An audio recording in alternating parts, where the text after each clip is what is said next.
Sir, ഈ chemotherapy എടുക്കുമ്പോൾ മുടി പോകും, എല്ലാവരെയും വിഷമിപ്പിക്കുന്ന ഒരു കാര്യമാണത്. എന്നാൽ മുടി പോകാതെ നമുക്ക് കീമോതെറാപ്പി എടുക്കാൻ പറ്റുന്ന ചികിത്സയുണ്ടോ? അങ്ങനെ ഒരു ചികിത്സയുണ്ട്. നമ്മൾ ഈ മുടി പോകുക എന്ന് പറയുന്നത് അത് ഈ സൈറ്റോടോക്സിക് കീമോതെറാപ്പിയിലാണ് പ്രധാനമായിട്ട് ഇതുണ്ടാവുക.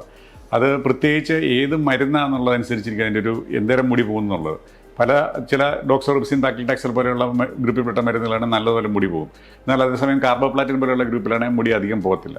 അപ്പോൾ അങ്ങനെയുള്ള ആ സൈറ്റോടോക്സിക് കീമോതെറാപ്പി കൂടാതെ നമുക്ക് മറ്റ് ചികിത്സാ രീതികളുണ്ട്. അതായത് ഇമ്മ്യൂണോതെറാപ്പി, ടാർഗറ്റഡ് തെറാപ്പി എന്ന വിഭാഗത്തിൽപ്പെടുന്നതാണ്. അത് നമ്മളൊരു കീമോതെറാപ്പി ആയിട്ട് കൂട്ടാൻ പറ്റത്തില്ല, പക്ഷേ അത് വേറൊരു ചികിത്സാ രീതിയാണ്. ആ ചികിത്സാ രീതിയിൽ ഈ പറഞ്ഞതുപോലെയുള്ള മുടി പോകുന്നില്ല. അത് ആ ചികിത്സയെക്കുറിച്ചാണ് ഇപ്പോൾ ഉദ്ദേശിച്ചത്. അതായത് മുടി പോകാത്ത ക്യാൻസർ ചികിത്സ എന്ന് ഉദ്ദേശിച്ചത്. അങ്ങനെയാണ് എല്ലാ ക്യാൻസറുകൾക്കും ഈ ചികിത്സ നടപ്പാക്കിയപ്പോൾ അത് പേര് പറയുന്നത് പോലെ ടാർഗറ്റഡ് തെറാപ്പിയാണ്. അതായത് ചില പ്രത്യേകതരം ക്യാൻസറുകളിൽ ചില പ്രത്യേകതരം റിസപ്റ്ററുകൾ അല്ലെങ്കിൽ ജനറ്റിക് വ്യത്യാസങ്ങളിൽ മ്യൂട്ടേഷൻസ് ഉള്ള ക്യാൻസർ കോശങ്ങളെ ടാർഗറ്റ് ചെയ്യാൻ മാത്രമേ ഇപ്പോൾ ആ ചികിത്സയ്ക്ക് കഴിയുന്നുള്ളൂ. അപ്പോൾ എല്ലാ ക്യാൻസറിനും ആ രീതിയിലുള്ള ചികിത്സാ രീതികളായിട്ടില്ല. ഒരു നല്ല രീതിയിലുള്ള ഒരു നല്ല ശതമാനം രോഗികളെ നമുക്കത് ചികിത്സിക്കാൻ പറ്റും. പക്ഷേ എല്ലാ രോഗത്തിനും എല്ലാ ക്യാൻസറിനും നമ്മൾ ഇമ്മ്യൂണോതെറാപ്പി മാത്രം ചികിത്സയായിട്ട് ഇപ്പോഴും നമുക്ക് കൊടുക്കാൻ പറ്റില്ല.